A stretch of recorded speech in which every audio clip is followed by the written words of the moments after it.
యోగి తర్వాత తన మార్క్ స్టైల్లో అస్సాంని పరిపాలించడమే కాదు, ఒక తనదైన శైలిలో భారత రాజకీయాల్లో ఒక ముద్ర వేసుకున్న నాయకుడు అని చెప్పొచ్చు. ఇప్పుడు ఆయన మరొక సంచలన నిర్ణయం తీసుకున్నారు. అస్సాం ముఖ్యమంత్రి హిమంత ఆమోదం లేకుండా హిందువుల నుండి ముస్లింలకు భూమి బదిలీ చేయబడదు ఇక నుంచి.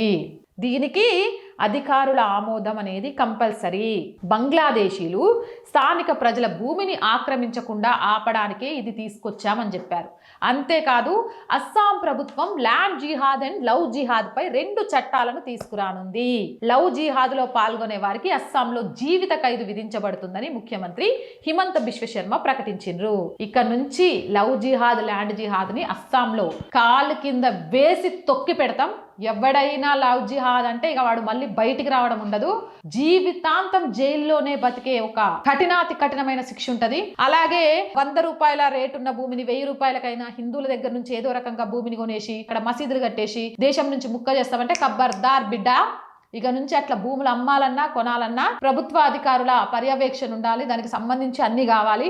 మీ ఇష్టం వచ్చినట్టు అమ్మకాలు కొనుగోలు అనేది చెల్లదు అనే విషయాన్ని చాలా కఠినంగా చెప్పారట.